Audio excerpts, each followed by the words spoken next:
The spring of 1875 arrived in London with an unusual warmth that seemed to promise transformation.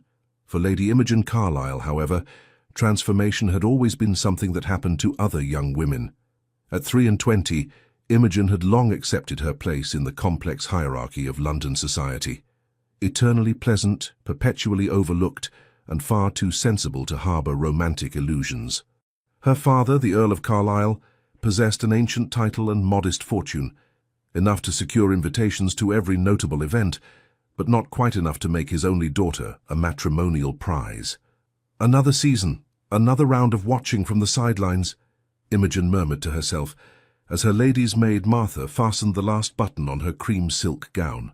The dress was beautiful. Her mother, the late Countess, had excellent taste, but beauty, Imogen had learned, only mattered when someone bothered to look. "Now, my lady, that's no way to speak," Martha chided gently, adjusting a wayward curl in Imogen's chestnut hair. "You're lovely as a spring morning, you are." Imogen offered a wan smile. Martha's loyalty was touching, if misguided. Pretty enough, perhaps, but not beautiful. Clever enough to converse, but not witty enough to sparkle. Well-bred enough to belong, but not remarkable enough to be remembered. The Ashworth ball that evening promised to be the usual affair.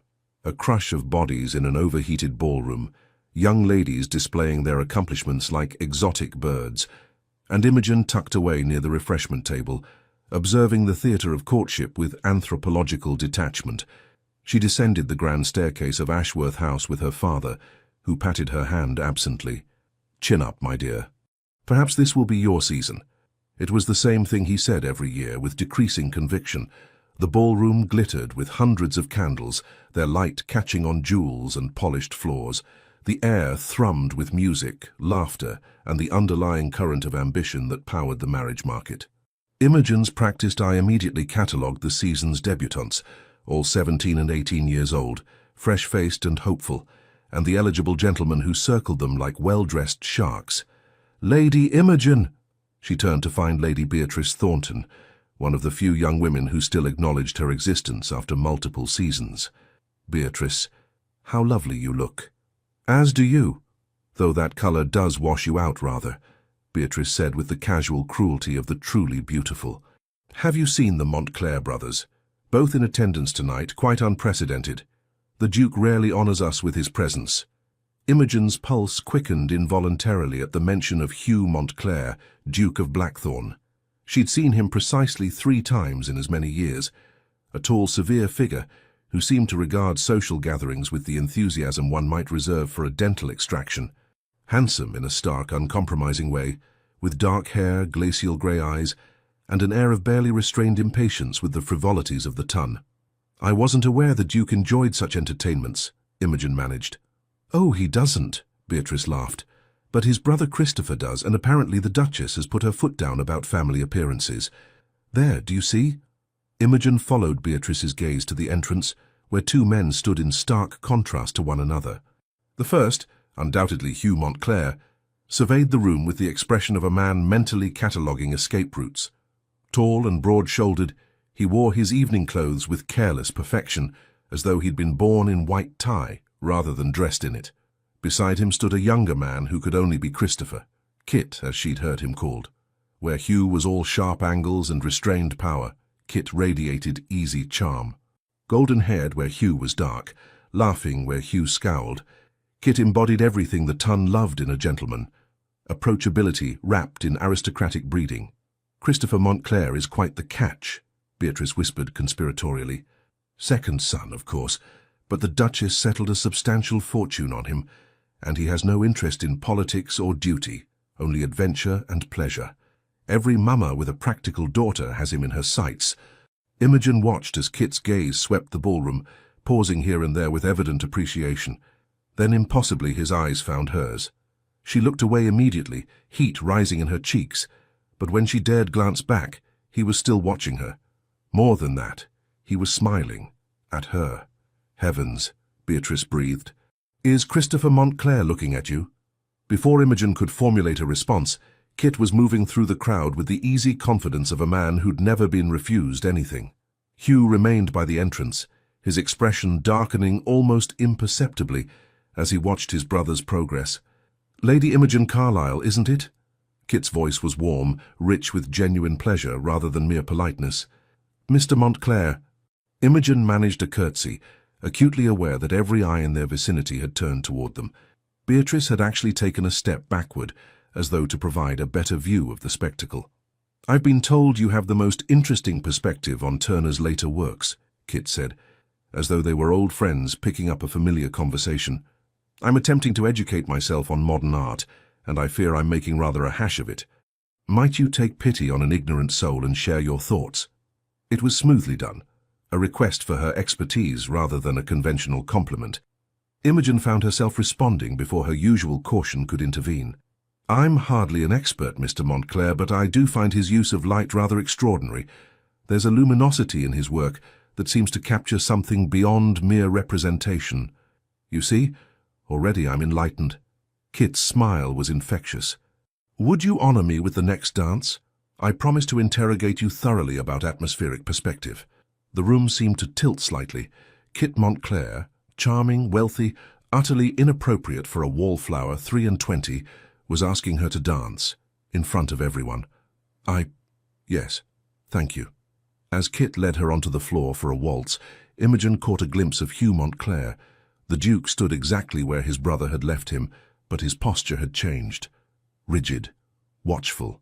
His grey eyes tracked their movement across the ballroom with an intensity that made her breath catch. Then Kit's hand settled at her waist, and she forced her attention back to her partner. "You must forgive my brother's brooding," Kit said lightly as they began to move. "Hugh has all the social graces of a wounded bear. Takes after our father that way, though at least father had the excuse of actually being interested in governance and estate management. Hugh simply dislikes people in general." "That seems rather harsh," Imogen heard herself say. "Perhaps he's simply selective about company." Kit laughed, a bright sound that drew smiles from nearby couples. "Defending him already? How charitable. Most people find Hugh terrifying, or at least profoundly off-putting. He cultivates the impression deliberately, I think. Why would he do that? To keep the world at arm's length naturally. It's rather effective." Kit spun her expertly through a turn. "But we're not here to discuss my difficult brother. Tell me about yourself, Lady Imogen. How is it that we've attended the same events for years, yet I'm only now discovering what fascinating company you are?" The compliment was almost certainly practiced, yet Imogen found herself warming to it anyway. When had anyone last called her fascinating? When had anyone last noticed her at all? They talked through the waltz and into the next dance, which Kit claimed with easy presumption. He was, Imogen discovered, genuinely interested in art, music and literature, or at least skilled at appearing so. He spoke of his travels on the continent, his plans to visit Greece and Egypt, his passionate belief that life was meant to be experienced rather than merely endured. "You should see the world, Lady Imogen," he said earnestly. "England is magnificent, but there's so much beyond our shores. Light that transforms everything it touches, ruins that whisper of ancient glories, seas that seem to stretch into infinity." "It sounds wonderful," Imogen admitted. She'd rarely left London, her world confined to the familiar rhythms of the season and quiet summers at her father's estate in Kent. "Then perhaps someday I shall show it to you." The words hung between them, more promise than propriety should allow. Imogen's cheeks burned, but Kit merely smiled and guided her through another turn. She was so absorbed in the unexpected pleasure of being noticed, desired, sought after, that she didn't realize they'd danced past Hugh Montclair until she felt the weight of his gaze, like a physical touch. The Duke stood with his mother, the Duchess Georgiana, a formidable woman known throughout London for her sharp wit and sharper matchmaking instincts. But it was Hugh who commanded attention, even in stillness. His jaw was tight, his eyes fixed on Imogen with an expression she couldn't quite decipher. Anger? Disapproval? Something else entirely? "Ah, there's Mother with Hugh," Kit said cheerfully. "Come, you must meet them properly." Before Imogen could protest, Kit was steering her toward the Montclairs with the confidence of a man who'd never considered the possibility of refusal. The Duchess greeted them with a knowing smile. "Christopher, darling, how energetic you've been this evening. You'll exhaust poor Lady Imogen with your enthusiasm. Mother, may I present Lady Imogen Carlyle? Lady Imogen, my mother, the Duchess of Blackthorn, and my brother Hugh." Imogen sank into a proper curtsy, suddenly conscious of her flushed cheeks and slightly dishevelled hair. "Your Grace, Your Grace." "Rise, my dear," the Duchess said warmly. "Any young woman who can keep Christopher entertained for 2 consecutive dances deserves our admiration. He's usually flitting about like a butterfly, never settling long enough to hold a proper conversation." "Lady Imogen is different," Kit said, with such conviction that Imogen's heart performed an uncomfortable flutter. "She has substance." "How delightful," the Duchess murmured, her sharp gaze moving between Imogen and her younger son with evident calculation. Then she turned to Hugh. "Don't you agree, darling? That Lady Imogen seems a woman of substance?" Hugh Montclair finally spoke, his voice a deep rumble that seemed to resonate in Imogen's chest. "I couldn't possibly comment, having never been introduced to Lady Imogen before this moment." The words were perfectly polite, yet somehow they felt like a challenge, or perhaps a reproach. "Then allow me to remedy that oversight," Kit said smoothly. "Hugh, Lady Imogen Carlisle, daughter of the Earl of Carlisle. Lady Imogen, my impossible brother, Hugh Montclair, Duke of Blackthorn and general impediment to human joy." "Christopher?" the Duchess sighed, though her lips twitched with suppressed amusement. Hugh's eyes met Imogen's for the first time directly, and she felt the impact like a door slamming shut. Grey and cold as winter sky, yet beneath that frost was something that burned, something that saw her, truly saw her, in a way that Kit's charming attention did not. "Lady Imogen," Hugh said quietly, inclining his head, "my brother speaks nonsense as easily as breathing. I hope you won't hold his proximity to me against him. That is," Imogen floundered, caught between Kit's warmth and Hugh's inexplicable intensity. "Don't terrorize her, Hugh," Kit laughed, apparently oblivious to the tension. "Lady Imogen, would you like some refreshment? I fear I've kept you dancing without regard for practical concerns." "Yes, thank you." As Kit offered his arm and led her away, Imogen glanced back once. Hugh was watching them go, his expression unreadable but his posture speaking volumes. The Duchess was watching her son with knowing eyes and an enigmatic smile. "There now," Kit said cheerfully as he procured her a glass of lemonade. "You've survived an encounter with Hugh. Most people find him rather overwhelming. He seems—" Imogen paused, searching for the right word. "Intense, angry, magnetic, reserved. That's one way of putting it." Kit's easy manner dimmed slightly. "Hugh takes everything seriously. Duty, honor, the weight of the dukedom. Sometimes I think he's forgotten how to simply live." There was genuine concern beneath Kit's levity, and Imogen felt her estimation of him rise. Whatever else he might be, Kit Montclair loved his brother. "Perhaps he needs reminding," she said softly. Kit's eyes brightened. "Perhaps he does, and perhaps you're exactly the person to do it." The evening continued in a pleasant blur. Kit claimed another dance, introduced her to several of his friends, and generally treated her as though she were the most captivating woman in the ballroom. Imogen knew it was likely performance rather than genuine interest. Kit Montclair could have his pick of beautiful, wealthy young women, but she allowed herself to enjoy the fantasy nonetheless. What she couldn't quite shake was the persistent sensation of being watched. Every time she glanced toward the edges of the ballroom, Hugh Montclair was there, sometimes conversing with other gentlemen, occasionally dancing with one of the season's diamonds, but always, somehow, aware of her location. Their eyes met across the crowded room more than once, and each time Imogen felt that same jolt of recognition, as though Hugh saw something in her that even she didn't fully understand. It was deeply unsettling, and entirely thrilling. As the evening drew to a close and her father appeared to collect her, Kit bowed over her hand with theatrical gallantry. "Lady Imogen, this has been the most unexpectedly delightful evening of my season. Might I call upon you tomorrow? I find myself desperately in need of further education regarding Turner's technique." Yes. Yes, you may call." Kit's smile was radiant. "Excellent. Until tomorrow, then." As Imogen descended the steps to her father's waiting carriage, she heard the Duchess's voice drift from the doorway above. "Well, Christopher, that was quite the display. Though I wonder if you've considered your brother's feelings in all this." "Hugh's feelings?" Kit's laugh was genuinely confused. "What has Hugh to do with anything? He barely acknowledges these events exist." The Duchess's response was too quiet to hear, but Imogen caught the thoughtful tone. In the carriage, her father patted her hand with more enthusiasm than usual. Well, now that was unexpected. Christopher Montclair showing such marked attention. The Duchess's younger son. Quite a catch, my dear. Quite a catch indeed. Imogen nodded absently, but her thoughts weren't on Kit's golden charm or easy affection. Instead, she found herself remembering the weight of Hugh Montclair's gaze, the quiet intensity of his voice, and the inexplicable feeling that something had shifted in the careful architecture of her unremarkable life. She had always been the overlooked one, the forgettable daughter of an earl with too little fortune and too little beauty to compete. But tonight, for the first time, two men had truly seen her. One had offered her his charm and attention. The other had offered nothing but a look that burned through every careful defense she'd constructed over 3 seasons of disappointment. As the carriage rattled through London's darkened streets, Imogen pressed her gloved hand to her chest, where her heart beat an unfamiliar, dangerous rhythm. The season, it seemed, had just become considerably more complicated. The following afternoon arrived with that peculiar quality of anticipation that transforms ordinary moments into potential turning points. Imogen sat in the drawing-room of Carlisle House, ostensibly reading a novel, but in reality watching the mantel clock with increasing anxiety. Kit Montclair had said he would call.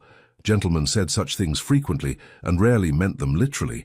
Yet Imogen found herself hoping, dangerously, foolishly hoping, that he might be different. "My lady," Martha appeared in the doorway, her eyes bright with suppressed excitement. "Mr. Christopher Montclair has called. Your father said to show him up." Imogen's heart performed an acrobatic leap.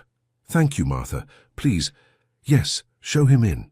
She smoothed her morning dress, a soft lavender muslin that brought out the warmth in her brown eyes, and arranged herself with studied casualness on the settee. The novel remained open in her lap, though she couldn't have said what page she was on to save her life. Kit entered like springtime itself, his golden hair slightly wind-tousled, his smile immediate and genuine. But what made Imogen's breath catch was the enormous bouquet of white roses he carried, at least 3 dozen, their petals perfect and fragrant. "Lady Imogen," he said with a theatrical bow, "I come bearing tribute to beauty and hoping desperately for forgiveness."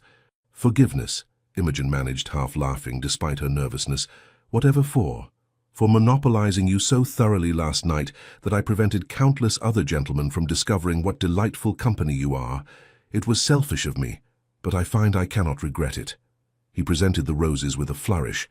"These seemed appropriate, white for truth and new beginnings. I hope you like roses." "They're beautiful," Imogen said, accepting the bouquet with hands that trembled slightly. No one had ever given her flowers before. "Thank you, Mr. Montclair, you're very kind. Kit, please, may I sit?" She nodded, and Kit settled into the chair opposite with easy grace. For a moment, silence stretched between them, but it was a comfortable silence filled with possibility rather than awkwardness. "I confess," Kit said eventually, "my excuse about Turner was partially fabricated. I do appreciate art, but mostly I wanted a reason to see you again without waiting for the next tedious ball." Honesty, Imogen thought, was perhaps Kit's most attractive quality. "I suspected as much. Gentlemen rarely seek art criticism at social events. True, we're usually too busy trying to avoid being trapped into unsuitable matches by ambitious mamas." Kit's expression turned more serious. "But you're different, Lady Imogen. Last night, speaking with you, it felt real. Not the usual performance we all conduct at these affairs." Imogen felt warmth bloom in her chest. "I felt that too." They talked for an hour, then 2. Kit described his travels through Italy, his plans to visit ancient ruins in Greece, his dream of sailing the Mediterranean. Imogen shared her love of literature, her passion for Turner's paintings, her quiet observations about London society. "You see everything," Kit said with evident admiration. "All the tiny dramas and unspoken rules that the rest of us follow without thinking. It's remarkable." "It's the privilege of being overlooked," Imogen admitted. "When no one pays you attention, you learn to pay attention to everything else." Kit reached across the space between them and gently took her hand. "Then everyone else has been profoundly foolish, but their loss is my gain." The touch sent electricity through Imogen's entire body. Kit's hand was warm, his grip gentle but confident. For a wild moment, She imagined what it might be like to be courted by this man, to be chosen, desired, swept into the adventurous life he described so vividly. A sharp knock at the door broke the moment. Martha entered, looking flustered. "My lady, the Duke of Blackthorn has called to see your father. The Earl is not at home, but his Grace asked if you might spare him a moment." Imogen's heart, which had been beating pleasantly fast, now threatened to escape her chest entirely. Hugh Montclair. Here now? Kit's expression flickered with something Imogen couldn't quite identify. Surprise, annoyance, concern. Then his easy smile returned. "Hugh? Here? How extraordinary. My brother never makes social calls. I wonder what brings him to Carlisle House." Before Imogen could respond, Hugh appeared in the doorway. He was dressed for riding, his dark coat fitted perfectly across his broad shoulders, his boots polished to mirror brightness. Where Kit radiated sunshine, Hugh embodied storm clouds. All contained power and barely restrained intensity. His grey eyes swept the room, taking in Kit's relaxed posture, the roses displayed prominently on the side table, Imogen's flushed cheeks. His jaw tightened almost imperceptibly. "Christopher," Hugh said quietly, "I wasn't aware you planned to call on Lady Imogen today." "Wasn't aware I needed your permission, brother dear," Kit replied lightly, though there was an edge beneath the levity. "Lady Imogen and I were having a lovely conversation about art and travel. Care to join us?" "Oh, wait, you find such topics frivolous." "I find pointless chatter frivolous," Hugh corrected, moving further into the room with the controlled grace of a predator. "Genuine discourse is something else entirely." Imogen found her voice. "Your Grace, this is an unexpected honor. I'm afraid my father is out, but perhaps I can help you with whatever brought you here." Hugh's eyes locked on hers, and once again Imogen felt that disorienting sensation of being truly seen. "I came to return a book your father lent mine several months ago, but since I'm here—" He paused, seeming to choose his words carefully. "I wonder if you might give me your opinion on a matter, Lady Imogen." "My opinion?" The idea that the Duke of Blackthorn cared about her opinion on anything seemed absurd. "You strike me as someone who values honesty over flattery," Hugh said, still watching her with that unnervingly direct gaze. "My mother is attempting to renovate the gallery at Blackthorn Abbey. She's considering several artists for commissioned pieces, including Turner. I would welcome a knowledgeable perspective, one not influenced by commission fees or social obligation." It was smoothly done, a request for her expertise that rivaled Kit's own approach, yet somehow more weighted, more serious. "I'd be happy to offer what limited insight I have," Imogen said carefully, aware of Kit watching this exchange with increasing attention. "Excellent." Hugh moved to the window, examining the view of the small garden behind Carlisle House with apparent fascination. "Perhaps you might visit Blackthorn Abbey to see the existing collection. My mother would be delighted to receive you. We could arrange a tour, include proper chaperonage, make an afternoon of it." Kit stood abruptly. "What a marvelous idea! I'll escort Lady Imogen myself. I've been meaning to look at Father's old collection anyway, gathering dust in that enormous pile while Hugh broods in the library." "That won't be necessary," Hugh said, his voice acquiring a dangerous edge. "I'm perfectly capable of arranging appropriate hospitality." "Oh, I'm sure you are," Kit replied, his usually warm tone cooling noticeably. "But Lady Imogen might prefer company that doesn't include lectures on duty and propriety every 15 minutes. The temperature in the room seemed to drop several degrees.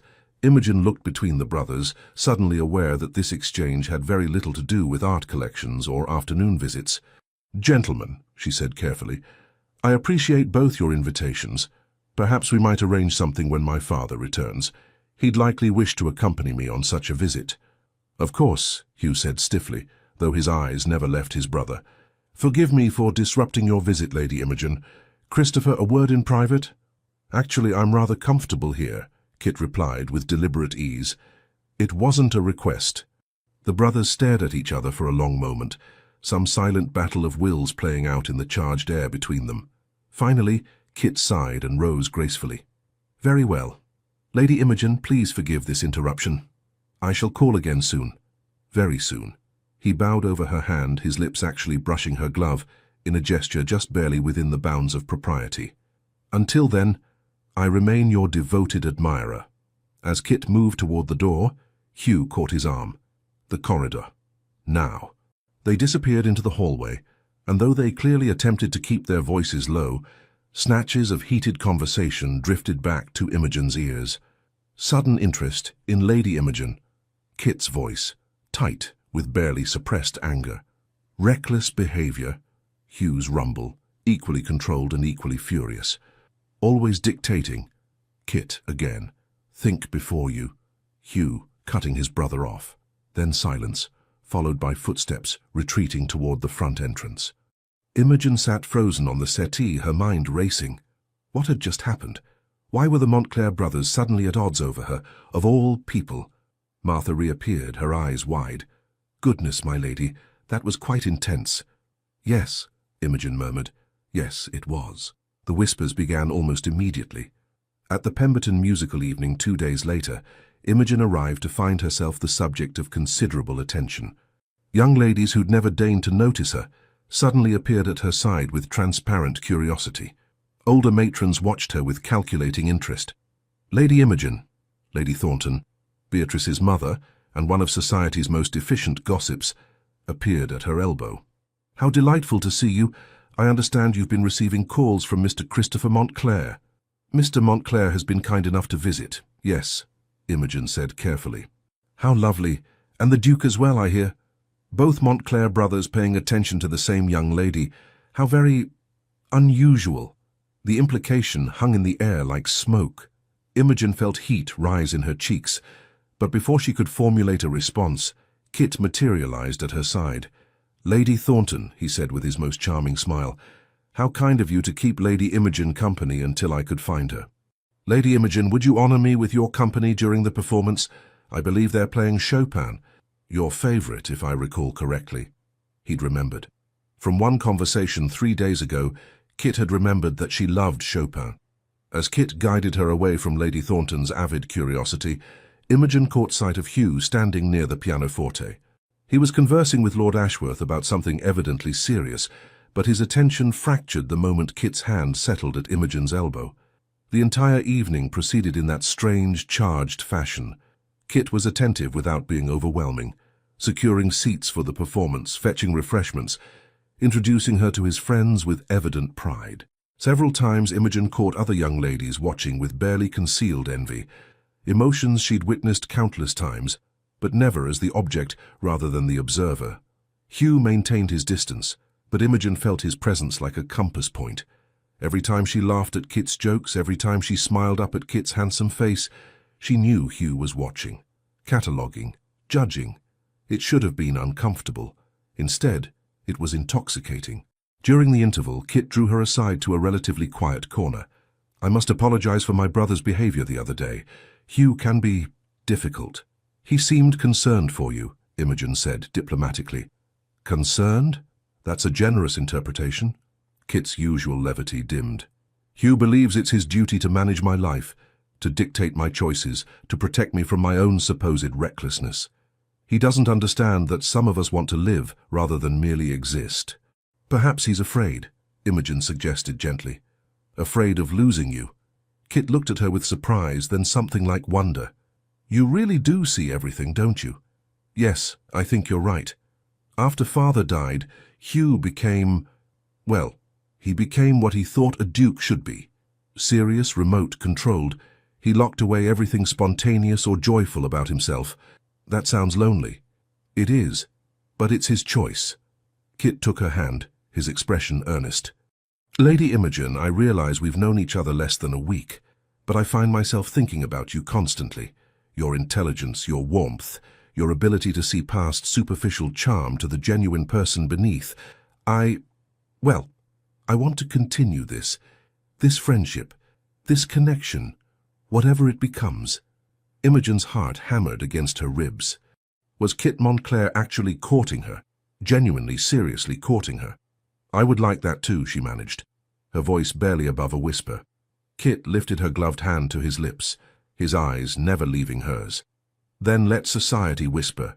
Let them speculate. You and I know the truth, that sometimes the most extraordinary connections happen when we least expect them. From across the room, Imogen felt Hugh's gaze like a brand.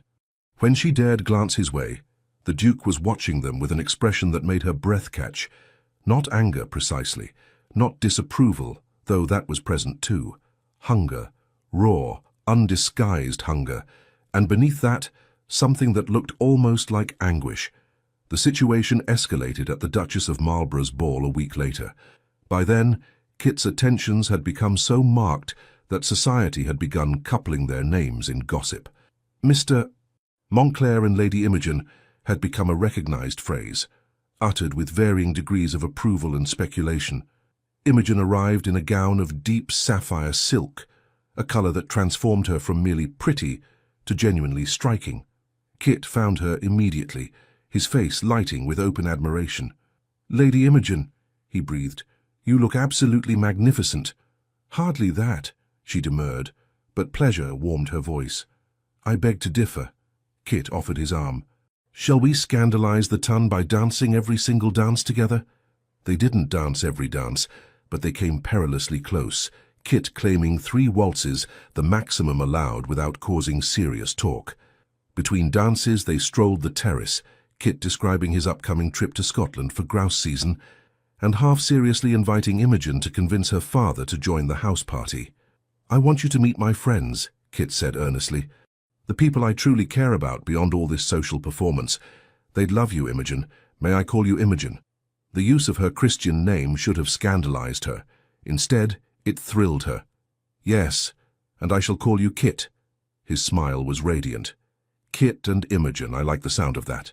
They were standing at the edge of the terrace, the music and light from the ballroom spilling into the garden beyond, when Hugh Montclair appeared from the shadows like an avenging angel. "Imogen," Hugh said, his voice cutting through Kit's warm chatter like a blade through silk. "Might I have a word?" It was the first time he'd used her Christian name. On Kit's lips it had sounded affectionate, playful. On Hugh's it sounded possessive, claiming. Kit's hand tightened on Imogen's arm. "We were having a private conversation, Hugh. On a public terrace in full view of 200 guests. Hardly private." Hugh's eyes were storm grey in the dim light. "And I believe Lady Imogen promised me a dance." Imogen's mind raced. She had done no such thing. Hugh had barely spoken to her since their tense encounter at Carlisle House, but something in his expression, some desperate intensity, made her nod. Yes, I believe I did." Kit's jaw tightened. "Imogen, it's just one dance," she said softly, touching his arm in apology. "I'll find you directly after." Hugh offered his arm with silent command, and Imogen took it, aware of curious eyes tracking their movement back into the ballroom. The next dance was, inevitably, a waltz. As Hugh drew her into position, his hand at her waist, his touch burning through silk and propriety, Imogen realized she'd underestimated everything about this man. Where Kit held her with friendly confidence, Hugh held her as though she was something precious and dangerous all at once. His hand was large, strong, completely sure. His proximity overwhelmed her senses. Sandalwood and leather, starched linen and something uniquely him. They began to move, and Imogen discovered that Hugh Montclair danced with the same controlled intensity he brought to everything else. Perfect form, flawless timing, yet beneath the technical precision was something raw and barely leashed. "You've been spending considerable time with my brother," Hugh said quietly, his voice pitched for her ears alone. "Kit has been kind enough to keep me company, yes." "Kind." Hugh's lips twisted on the word. "Is that what you call it?" Imogen felt a spark of defiance. "What would you call it, Your Grace?" "Reckless. Irresponsible. Typical Christopher. Pursuing what he wants without consideration for consequences." "Perhaps," Imogen said carefully, aware they were dancing past curious onlookers. "Kit simply knows what he wants and isn't afraid to pursue it. Some might call that courage rather than recklessness." Hugh's hand tightened at her waist.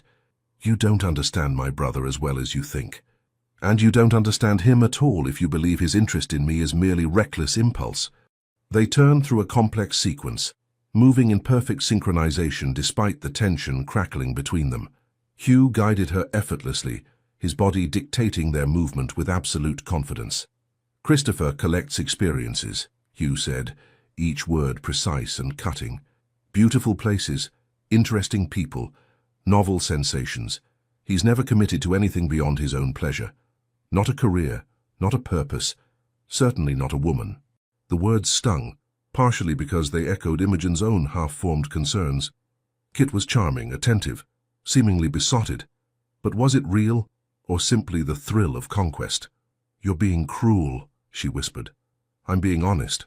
Something my brother apparently cannot manage." "And what about you, Your Grace?"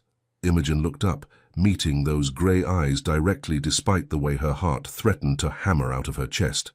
"What is your interest in this situation? You've barely acknowledged my existence until Kit began paying me attention. Why do you suddenly care what he does?" It was bold, possibly inappropriate, definitely dangerous. But Imogen had spent 3 seasons being overlooked, dismissed, relegated to the margins. She was tired of being careful. Hugh's expression shifted, something fierce and almost vulnerable, flickering across his features before he locked it down. "I care," he said slowly, "because my brother has no idea what he's doing, because he's playing with someone who deserves far better than to be another of Christopher's temporary fascinations." "How noble of you," Imogen said, anger giving her courage, "to protect poor foolish me from your brother's terrible attention. Tell me, Your Grace, have you considered that perhaps I'm capable of making my own decisions? That perhaps I enjoy Kit's company and want his attention? Do you?" The question was quiet, intense, loaded with implications Imogen couldn't quite pass. Hugh had pulled her incrementally closer during their exchange, until propriety's boundaries were tested, if not quite broken. She could feel the warmth of him, the solid strength of his body, the way his eyes searched hers with almost painful focus. Yes, I do." Something dark and painful crossed Hugh's face. "I see." The music swelled toward its conclusion, and Hugh guided her through the final turns with mechanical precision, all the fierce engagement draining from his manner. When the dance ended, he bowed with cold formality. "Thank you for the dance, Lady Imogen. I hope you enjoy the rest of your evening with my brother." He released her and walked away, his broad shoulders rigid with tension. Imogen stood frozen on the dance floor, her emotions in chaos. What had just happened? Why did she feel as though she'd lost something precious she hadn't even known she possessed? Kit appeared at her side moments later, concern evident in his handsome face. "Are you all right? Hugh didn't upset you, did he?" "No, It was just a dance." But it hadn't been just a dance. It had been a confrontation, a challenge, a revelation. Hugh Montclair wasn't simply disapproving of his brother's courtship. He was jealous, furiously, desperately jealous. The realization should have pleased her.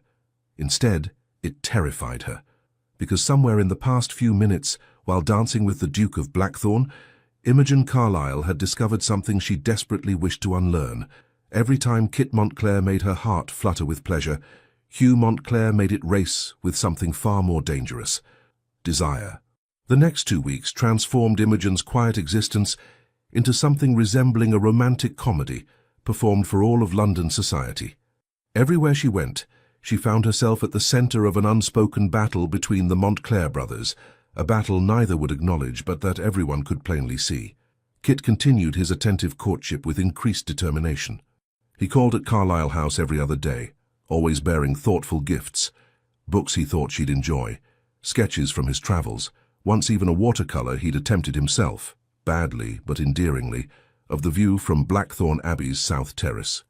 They attended exhibitions together, chaperoned by Imogen's cousin Harriet, and Kit made her laugh with his irreverent observations about stuffy aristocrats and ridiculous social conventions. "You know what society needs?" Kit declared one afternoon as they strolled through the British Museum, ostensibly viewing the Elgin marbles, but mostly just enjoying each other's company. "A thorough revolution, not a violent one. I'm too fond of creature comforts for that, but something to shake up all these absurd rules about who can speak to whom and what constitutes proper behavior." "And who would lead this revolution?" Imogen asked, amused despite herself. "You and I, obviously. We'll start a salon like the French philosophes, but less tedious. Good conversation, genuine connection. No stupid rules about how many dances constitute an understanding or how long one must wait before using Christian names." Kit grinned at her.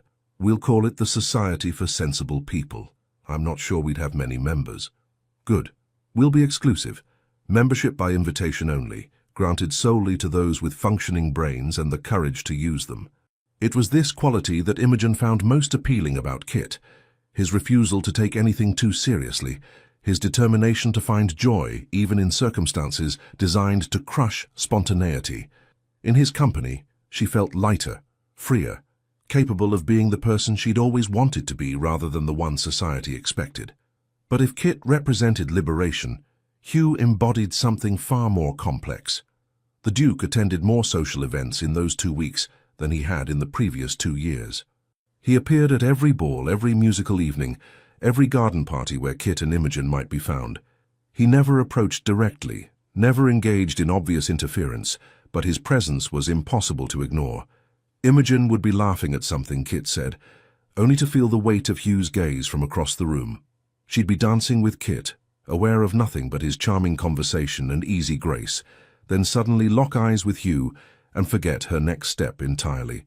Kit would be describing his travel plans, inviting her to imagine joining him on adventures across Europe, and Imogen would find herself watching Hugh's rigid shoulders, the tight set of his jaw, the way his hands clenched around his champagne glass. The worst, or perhaps best, Imogen couldn't decide, were the moments when Hugh actually did approach.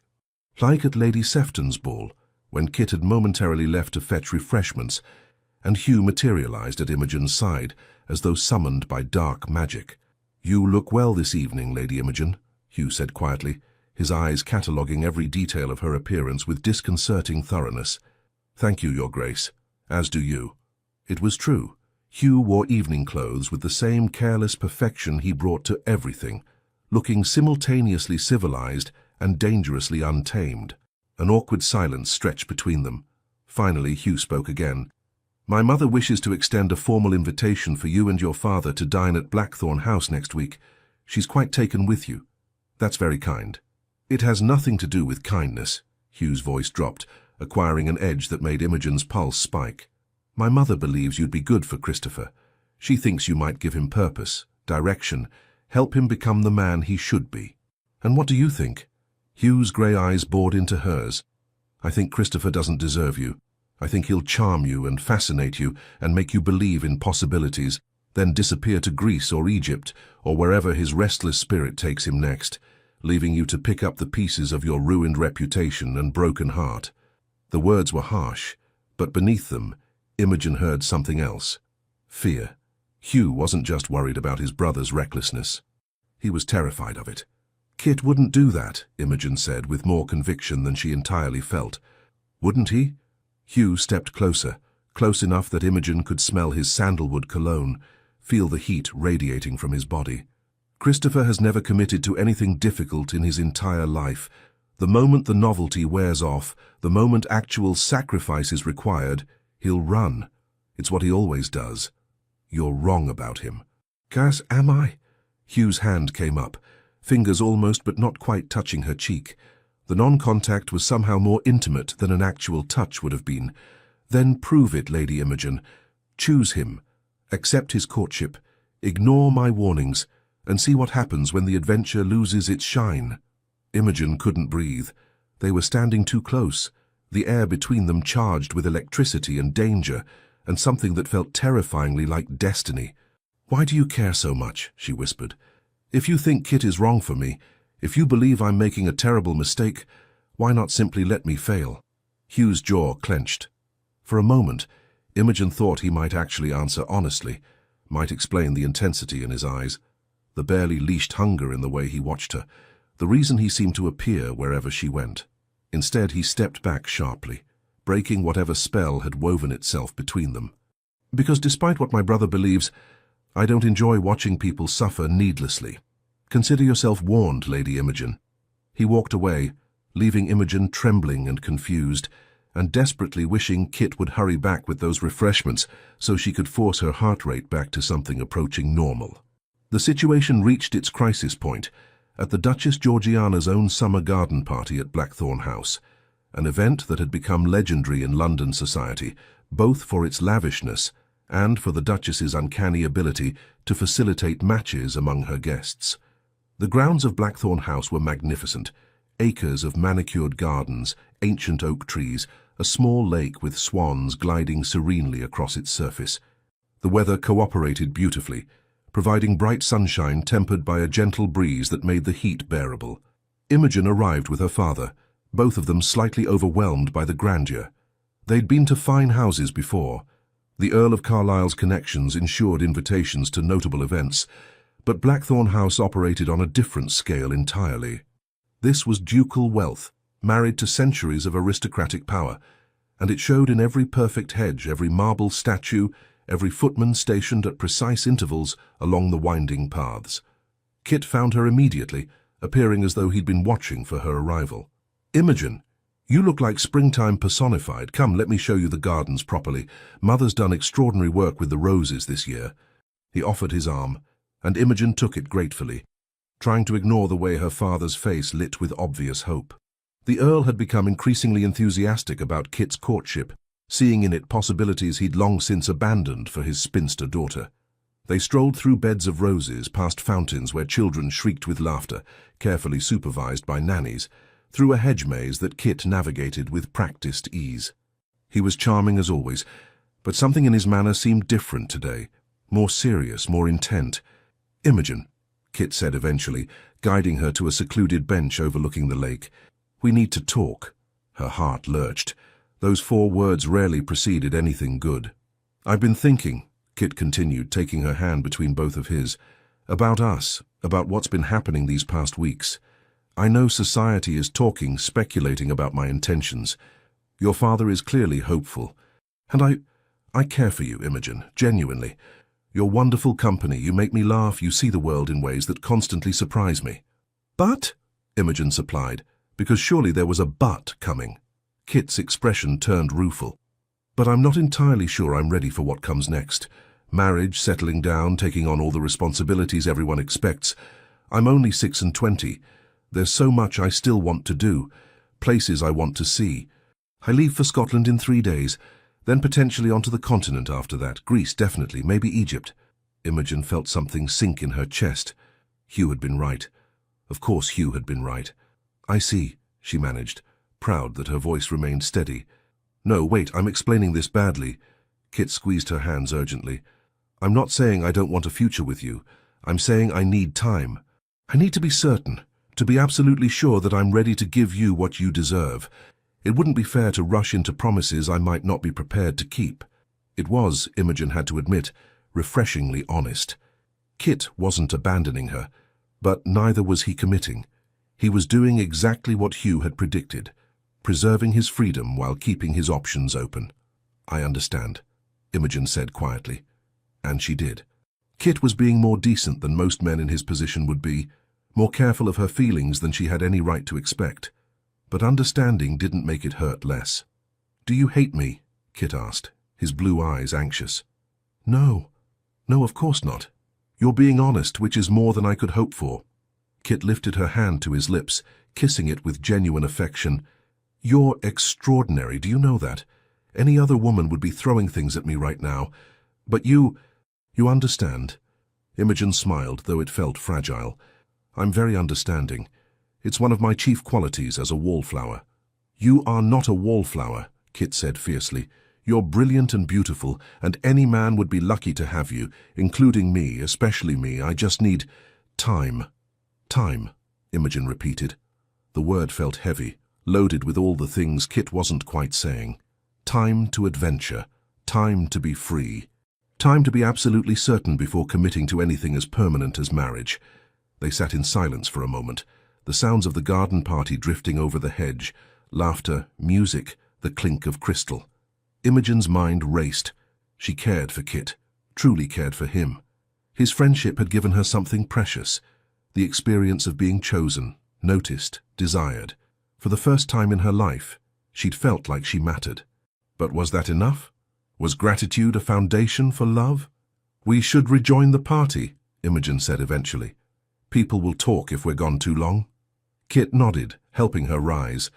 But before they could start back toward the main lawn, a familiar voice cut through the pleasant afternoon. "There you are, Christopher. Mother's been looking for you." Hugh Montclair stood at the entrance to their secluded area, his tall frame blocking the path back to the party. His expression was carefully neutral, but his eyes blazed with barely suppressed emotion as they moved between his brother and Imogen. "Hugh," Kit said with forced cheerfulness, "we were just— I can see what you were doing." Hugh's voice was controlled, but something dangerous lurked beneath the surface. "Lady Imogen, might I escort you back to the main lawn? I believe your father was asking after you." It wasn't a request. Kit's hand tightened on Imogen's arm. "Actually, I was about to— Christopher." Hugh's tone acquired a sharp edge. "A word privately." The brothers stared at each other, tension crackling between them like lightning before a storm. Finally, Kit sighed and released Imogen's arm. "Very well. Imogen, I'll find you shortly." As Kit moved toward his brother, Hugh caught his arm and pulled him several steps away, their voices dropping to urgent whispers. Imogen could only catch fragments. "Cannot keep doing this." Hugh angry but trying to maintain control. "None of your concern, E.T. Kit, defensive.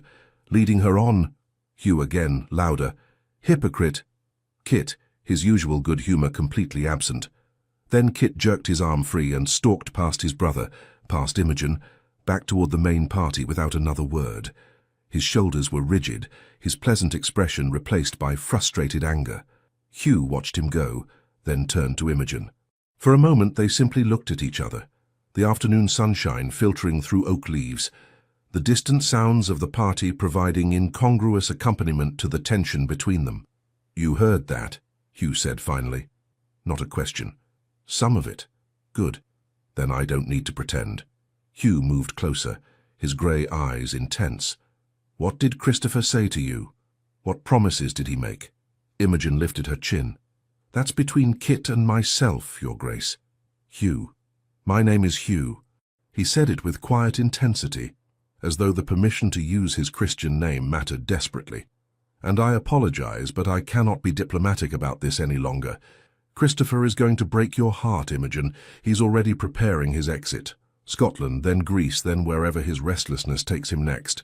He'll write charming letters for a few months, then the correspondence will slow, then stop entirely. You'll hear he's met some exotic woman in Athens or Rome, and that will be the end of it." "You don't know that," Imogen protested, but her voice lacked conviction. "I know my brother.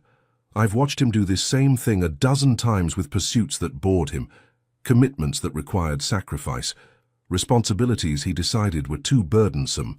Hugh's hand came up, cupping her cheek with surprising gentleness. "You deserve better than to be another of Christopher's abandoned enthusiasms." The touch sent electricity through Imogen's entire body. Hugh's palm was warm, slightly calloused, achingly careful. She should step back, should maintain proper distance, but she found herself frozen, caught in the intensity of his gaze. "And what would better look like?" she whispered. Hugh's thumb traced along her cheekbone, the caress so light it might have been imagined. "Someone who knows your worth. Someone who wouldn't need time to decide whether you're worth committing to. Someone who would fight for you, challenge you, refuse to let you settle for anything less than you deserve. Someone like you." The words were out before Imogen could stop them. Hugh's expression turned fierce, almost pained. "Wrong brother, my dear," he said quietly, echoing the words from weeks ago but transforming them into something new, something raw and honest and desperately vulnerable. "You've been flirting with the wrong brother all along." Imogen's breath caught. "Hugh, I've watched you laugh with Christopher, dance with him, glow under his attention, and every moment has been torture because I know that he'll eventually disappoint you, not through malice, but through thoughtlessness, through his eternal need for freedom and adventure over genuine connection." Hugh's other hand came up to frame her face, his touch reverent and desperate all at once. "But I wouldn't disappoint you, Imogen. I wouldn't need time to be certain. I wouldn't wonder if you were worth the sacrifice of my precious freedom, because you're not a sacrifice, you're everything." The world seemed to tilt on its axis. Imogen's carefully constructed understanding of the past weeks shattered and reformed into a new pattern. Hugh's constant presence at social events, his barely restrained anger when watching her with Kit, the way he looked at her as though she were simultaneously the answer to every question and the source of infinite torment. "You can't mean that," she breathed. "You barely know me." "I know enough. I know you see what others miss. I know you're kind without being weak, intelligent without being cruel about it. I know you appreciate art and literature and complex ideas. I know you make my brother laugh, which is no small feat." Hugh's voice dropped. "And I know that when you walked into that ballroom weeks ago in that cream silk gown, something in me recognized something in you. Chemistry, fate, madness, call it what you will. But I've been fighting it ever since, trying to do the honorable thing and not interfere with Christopher's pursuit." "Then why are you interfering now?" "Because I've run out of honor."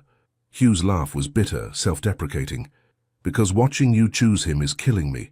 Because I'm selfish enough to want you to know the truth before you make a decision that will affect the rest of your life." Imogen's mind reeled. This couldn't be happening. The Duke of Blackthorn, serious, reserved, impossible Hugh Montclair, was declaring himself to her, here in his mother's garden, while his brother was somewhere nearby, nursing his pride and hurt feelings. It was inappropriate, impulsive, everything Hugh supposedly despised.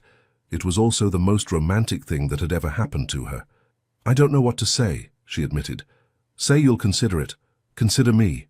Hugh's hands slid from her face to her shoulders, his touch burning through the fabric of her afternoon dress.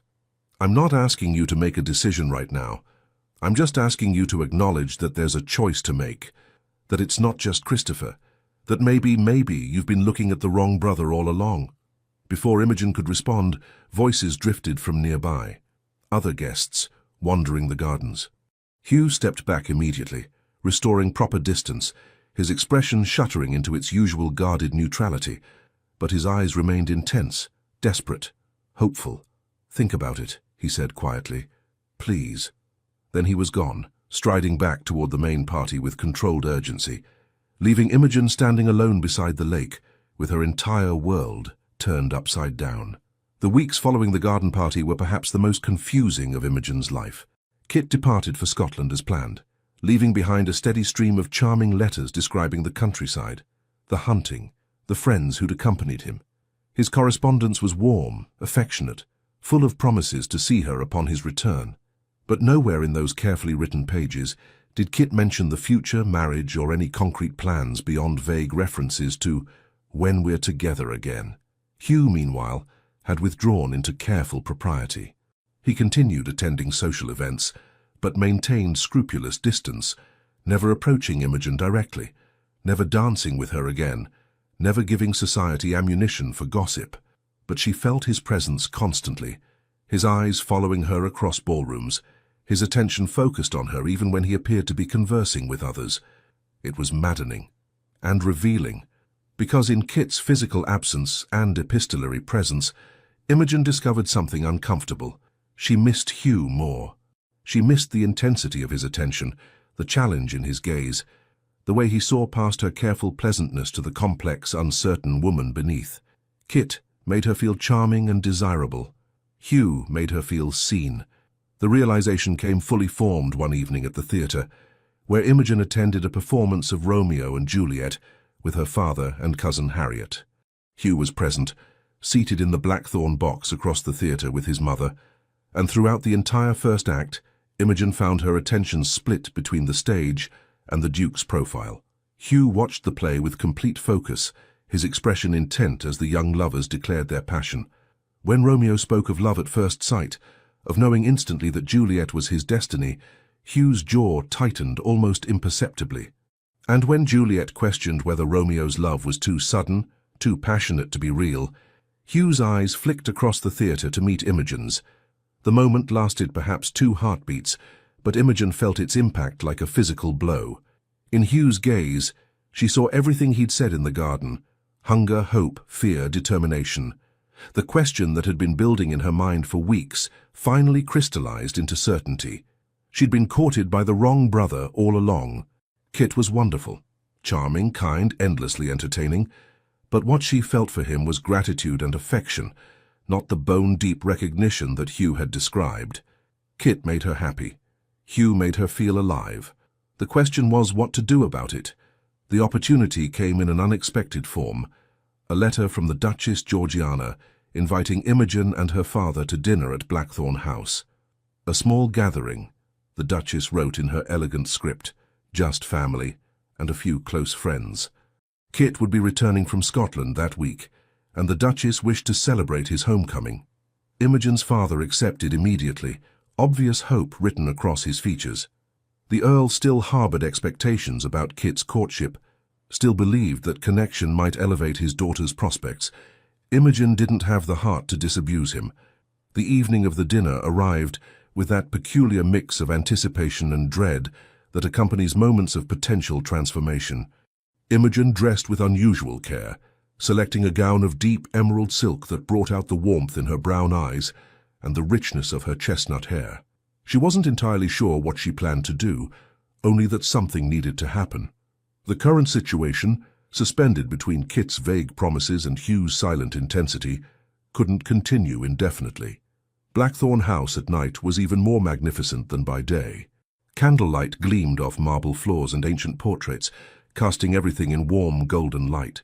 The Duchess greeted them in the drawing room with her characteristic grace, her sharp eyes taking in Imogen's appearance with evident approval.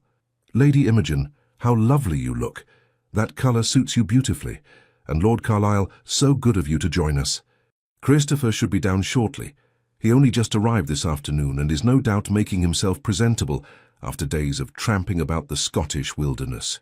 Hugh stood by the fireplace, magnificent in evening clothes that emphasized his broad shoulders and long legs.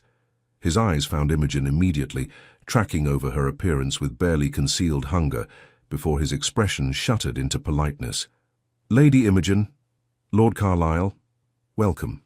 "Your Grace," Imogen managed, proud that her voice remained steady despite the way her heart hammered against her ribs. Before conversation could develop, Kit burst into the room with his usual energy. He was tanned from days outdoors, his golden hair slightly longer than fashion dictated, his smile immediate and genuine. "Imogen, father, marvelous to see you both." Kit crossed directly to Imogen, catching her hands in his and squeezing warmly. "You look absolutely stunning. I've missed you terribly. Scotland was magnificent but terribly dull without proper conversation." From his position by the fireplace, Hugh's expression turned to stone.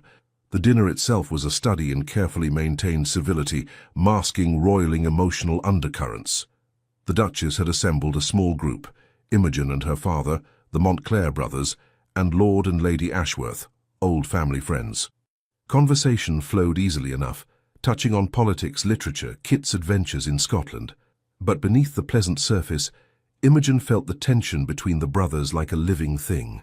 Kit was determinedly cheerful, monopolizing Imogen's attention with stories and jokes and flattering observations. Hugh remained mostly silent, his responses to direct questions brief and carefully neutral, his attention seemingly focused on his wine-glass. Only Imogen, seated between the brothers, could feel the true temperature of the situation. Kit's hand brushed hers frequently, casual touches that seemed designed to stake a claim. Hugh sat rigid in his chair, radiating controlled fury, his knuckles white around his silverware. Whenever Kit leaned particularly close to whisper something amusing in Imogen's ear, the Duchess watched it all with knowing eyes and an enigmatic smile, occasionally catching Imogen's gaze with an expression that seemed to say, "Well, my dear, what will you do about this?" After dinner, the party adjourned to the music room, where Lady Ashworth had agreed to play. The room was beautiful, walls lined with instruments, a pianoforte positioned to catch the candlelight, comfortable seating arranged in an intimate semicircle. Kit immediately claimed the seat beside Imogen, while Hugh positioned himself across the room, his posture suggesting he'd rather be literally anywhere else. As Lady Ashworth began playing Beethoven, something melancholic and beautiful, Kit leaned close to Imogen. "Walk with me in the conservatory after this. I want to talk to you properly without everyone watching." Imogen nodded, her stomach tight with anticipation and anxiety. This was it then. Kit was going to clarify his intentions, make some declaration or confession that would force her to respond honestly. From across the room, Hugh's eyes bored into her, his expression unreadable, but his intensity unmistakable. The music continued for another quarter-hour. Then the party began to disperse. Lord and Lady Ashworth making their farewells, the Duchess retiring early with complaints about a headache that looked suspiciously fabricated. Imogen's father drawn into conversation with the butler about some rare brandy in the cellars. Kit offered Imogen his arm. "Shall we?" The conservatory at Blackthorn House was a marvel of glass and greenery, filled with exotic plants collected from around the world. At night, lit by carefully placed lanterns, it felt like stepping into an enchanted jungle. Kit guided Imogen to a bench surrounded by night-blooming jasmine, its scent heavy and sweet in the warm air. For a moment, they sat in silence, the only sounds the distant music from the house and the gentle rustling of leaves. "Imogen," Kit began, his usual brightness dimmed to something more serious, "I need to be honest with you." "Please do."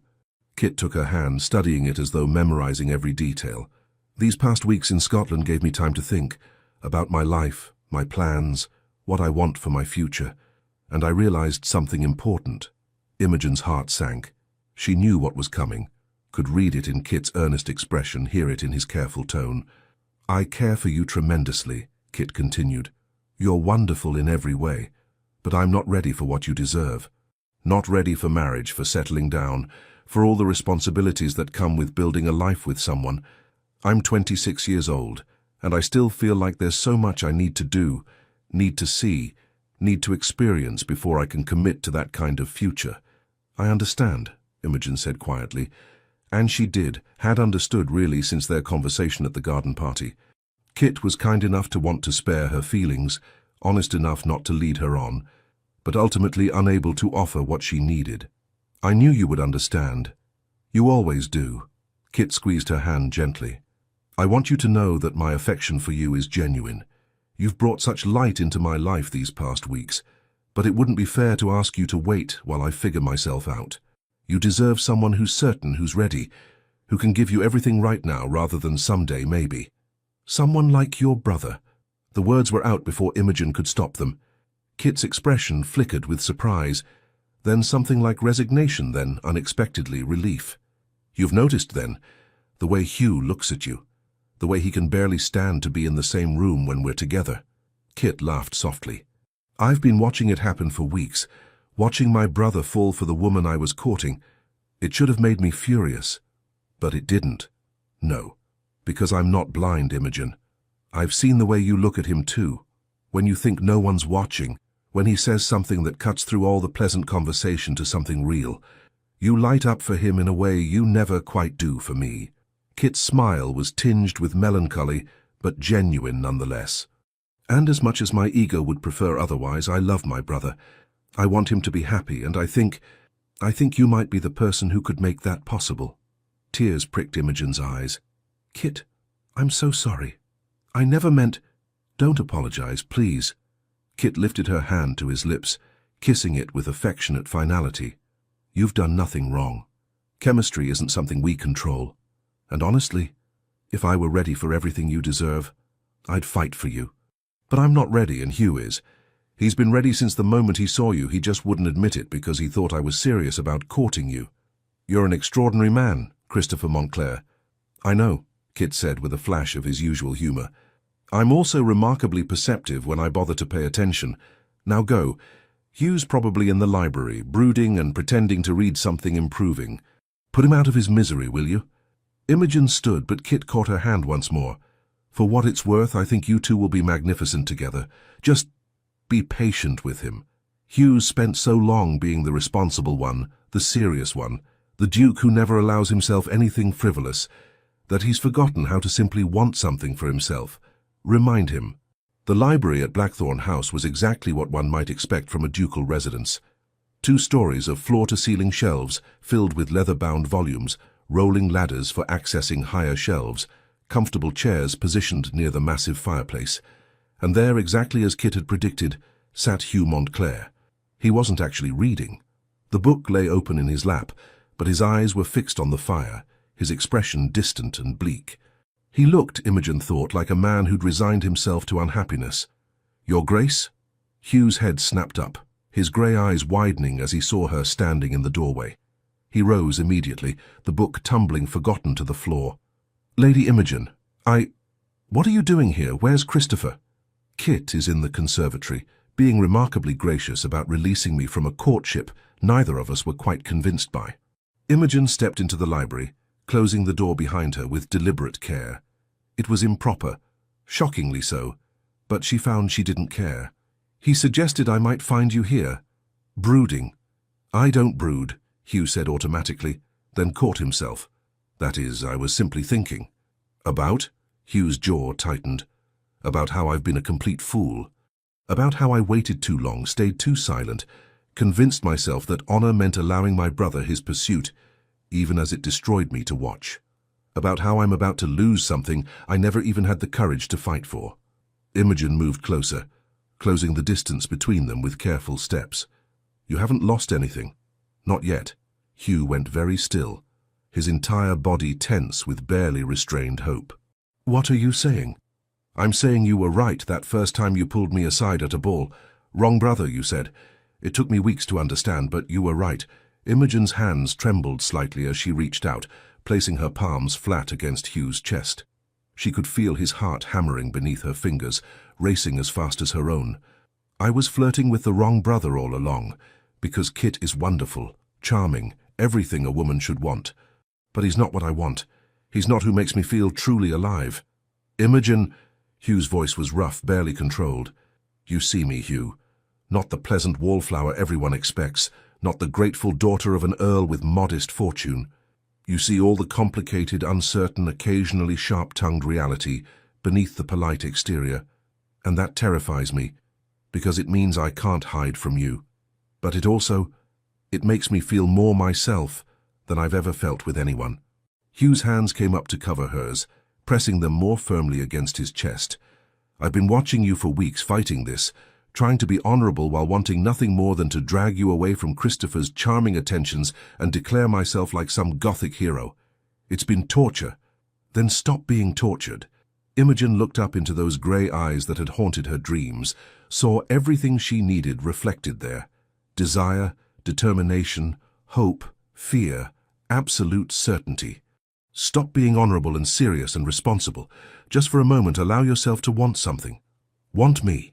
Hugh's control shattered. His hands slid from hers to her waist, pulling her flush against him with barely restrained urgency. I want you, he said roughly, his forehead dropping to rest against hers. I've wanted you since that first night at the Ashworth ball, when you stood talking to Beatrice Thornton and laughing at something she said. You weren't performing for anyone, weren't trying to catch attention. You were just yourself. And I looked at you and thought, there she is. The one person who could make me want to be less alone. Imogen's breath caught. Hugh, let me finish. Please. Hugh's hands tightened at her waist, his voice dropping to something raw and vulnerable. I'm not easy to be with.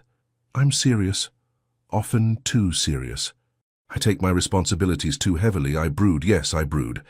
And I'm not particularly skilled at frivolous conversation or charming gestures. But I would be devoted to you, Imogen. Absolutely devoted. You wouldn't be another of my responsibilities to manage. You'd be the reason I manage everything else, so I could come home to you at the end of each day and remember why any of it matters. Tears spilled over Imogen's cheeks. That's the most romantic thing anyone's ever said to me. It's simply the truth. Hugh's thumb came up to brush away her tears with infinite gentleness. Say you'll consider it.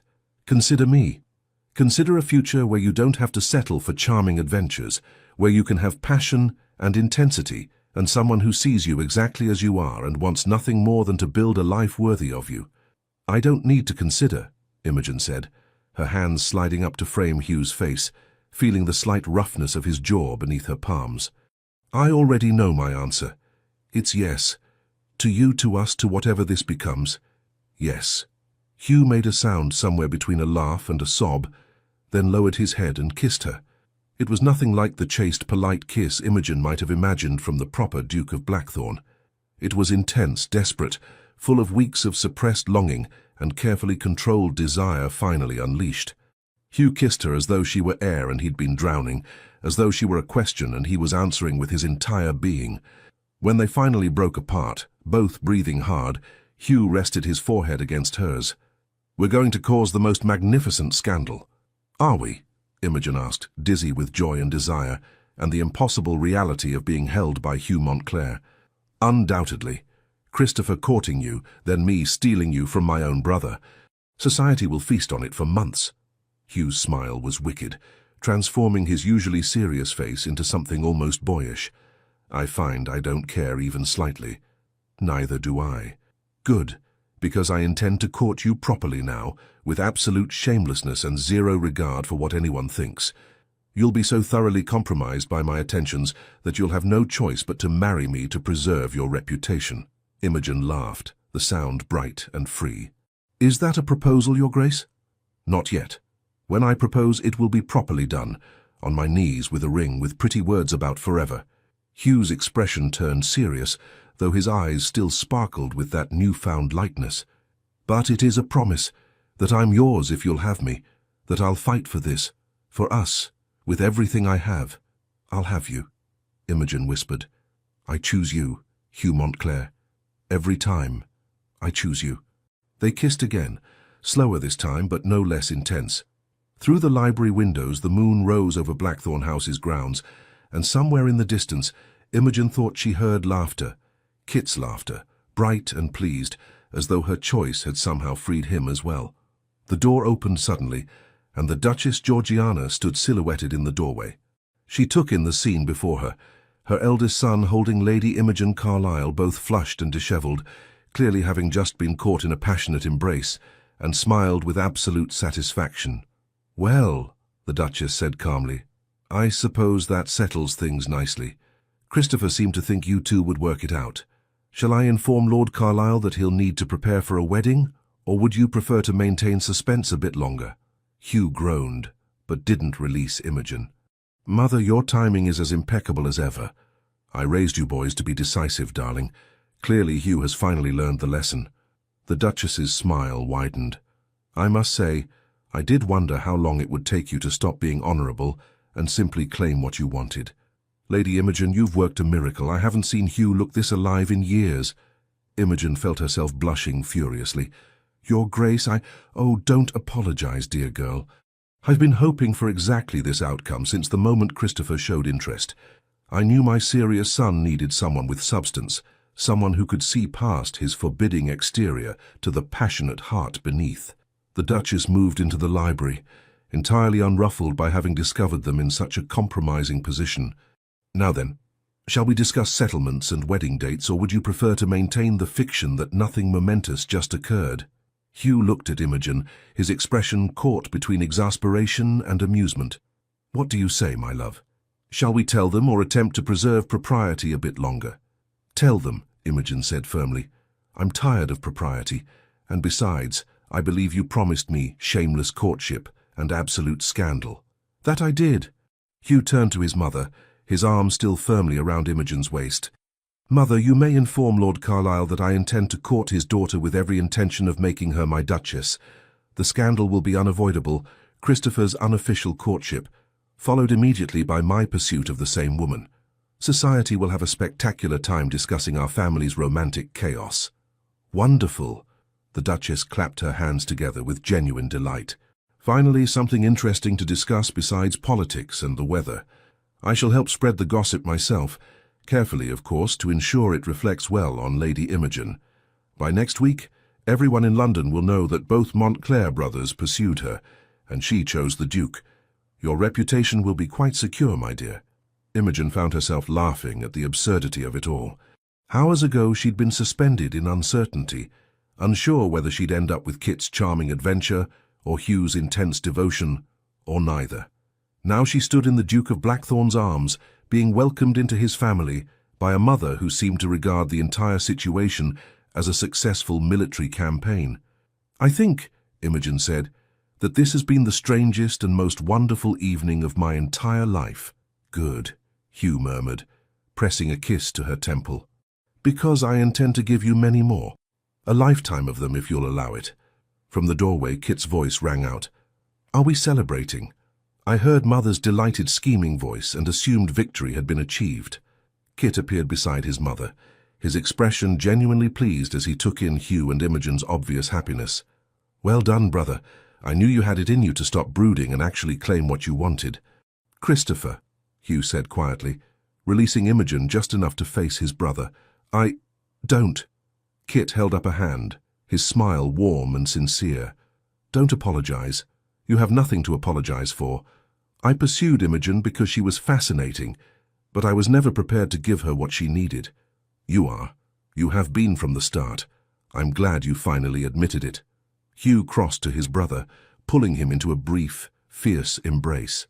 You're entirely too understanding about this. I know, it's one of my better qualities. Kit clapped Hugh on the shoulder, then turned to Imogen with a theatrical bow. My lady, may I say that you have excellent taste? My brother is terribly serious and prone to lecturing, but his heart is quite the finest thing about him. Take good care of it, won't you? I will, Imogen promised, her own eyes bright with tears. And Kit, thank you for everything. Think nothing of it. Besides, this means I'm free to pursue my travels without feeling guilty about abandoning anyone. Greece awaits, and perhaps Egypt after that. I shall send you both ridiculously detailed letters about ancient ruins and exotic markets. Kit's expression turned more serious. Be happy, both of you. You deserve it. 2 years later. The gardens at Blackthorn Abbey were in full bloom, roses and lavender perfuming the warm June air. Inside the Abbey's drawing room, Imogen Montclair, Duchess of Blackthorn, sat at her writing desk, composing a letter to her dearest friend, Beatrice. 2 years of marriage had transformed her in ways she'd never anticipated. The wallflower who'd once resigned herself to permanent obscurity now managed one of England's grandest estates, hosted political dinners where she sparred verbally with ministers and diplomats, and had become known throughout London society for her sharp wit and her influence over the previously unapproachable Duke. But the greatest transformation was simpler, more personal. She was happy, deeply, completely happy. "Mamma! Mamma!" Imogen set down her pen as her daughter, 18 months old with Hugh's dark hair and her own brown eyes, came toddling into the room, pursued by a laughing nursemaid. "Lady Catherine, you mustn't run from nurse," Imogen chided gently, scooping up the child who'd been named for her late grandmother. "Papa?"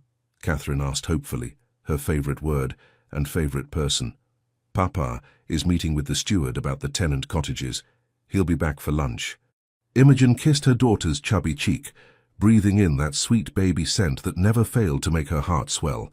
The nursemaid retrieved Catherine with apologies, and Imogen returned to her desk. But before she could resume writing, strong arms wrapped around her from behind, and Hugh's voice rumbled warm against her ear. "Writing to Beatrice about how you've tamed the fearsome Duke of Blackthorn." Imogen leaned back into her husband's embrace, still marvelling at how natural this had become. Hugh's affection, freely given and received, replacing the rigid propriety he'd maintained for so long. "Actually, I was telling her about the new hospital wing you've agreed to fund in the village. She'll be impressed despite herself."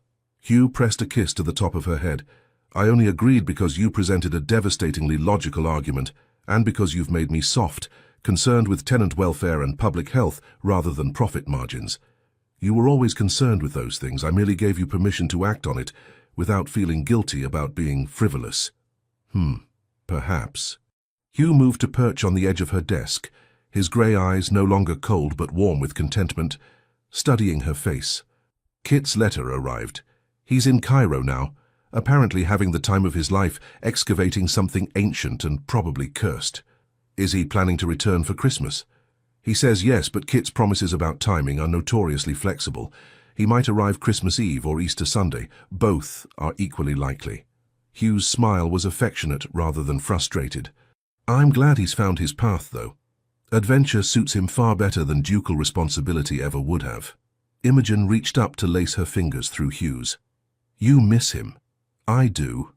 But I'm grateful too, for his understanding, his blessing, his friendship, and for his remarkably good sense in knowing when to step aside and let his brother have what he actually needed."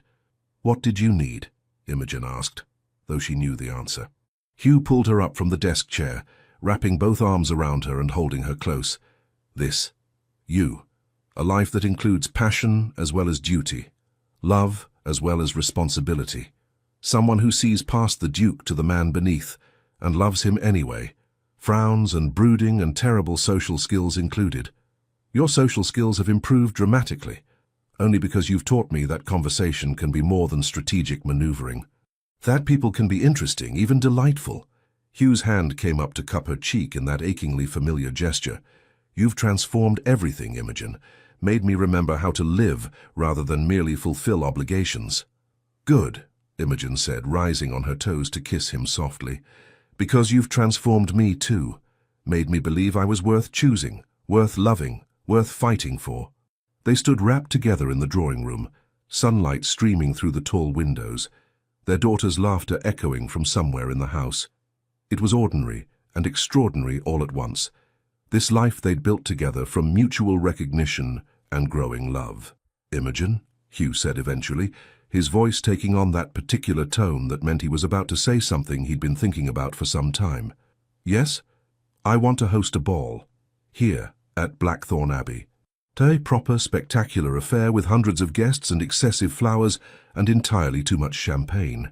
Imogen pulled back to look at him in surprise. Hugh had spent their entire courtship avoiding social occasions whenever possible, only participating when absolutely necessary. You want to host a ball? I want to show you off, Hugh corrected, his smile turning slightly wicked.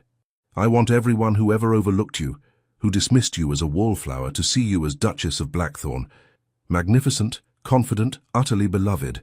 I want to watch you shine and know that you're mine, and I'm the luckiest man in England. Tears pricked Imogen's eyes, the happy kind, the kind that came from being loved so thoroughly and completely. That's the second most romantic thing you've ever said to me. What's the first? Everything you said that night in the library when you told me you'd been watching me and fighting it, and wanting nothing more than to drag me away from Kit's attentions. Hugh laughed, the sound rich and warm. Then I shall have to work harder to top it.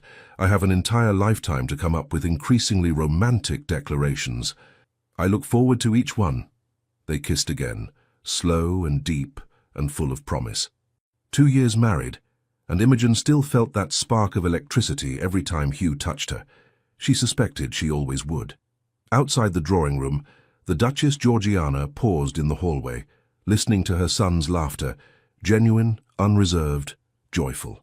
She smiled to herself, satisfied. Both her boys had found their paths, Kit to adventure and discovery, Hugh to love and purpose.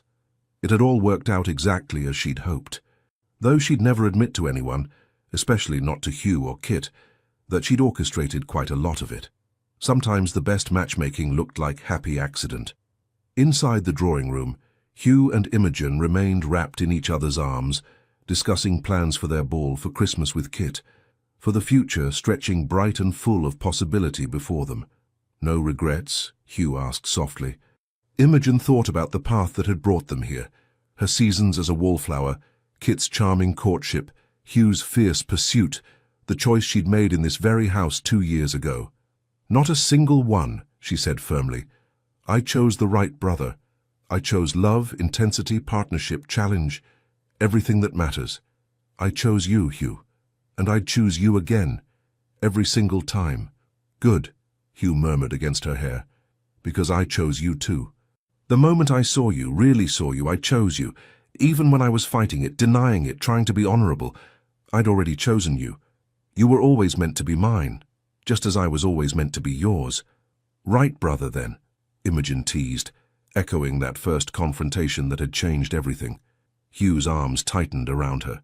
Right, brother, he confirmed. Finally and forever, the right brother. And as afternoon sunshine filled the drawing room at Blackthorn Abbey, illuminating the Duke and Duchess wrapped in each other's arms, Imogen knew with bone-deep certainty that this love, this life, this man, was worth every moment of uncertainty, every awkward season, every time she'd been overlooked or dismissed. Because being seen, truly seen by Hugh Montclair, being chosen by him, loved by him, was worth any price. She'd started the season as a wallflower, expecting nothing. She'd ended it as a duchess, beloved and happy, with a husband who looked at her as though she'd hung the moon and stars. Sometimes, Imogen thought, the most extraordinary love stories began with the simplest truth. She'd been flirting with the wrong brother all along. The end. Thank you for staying with us until the very end of this unforgettable journey. We hope you felt every glance, every heartbeat, and every choice Lady Imogen made. If this story moved you, please consider liking, commenting, and sharing it with others who love emotional romantic tales as much as we do. We'd love to hear from you. What was your favorite moment? Did you also root for the wrong brother? Don't forget to subscribe to our channel and support us from the bottom of your heart. Your support keeps us motivated to continue creating stories full of love, redemption, and powerful turning points. Another story is waiting for you at the end of the video. Click and be surprised by more emotional romantic tales just like this one. Thank you for being here. The Legends of Love team.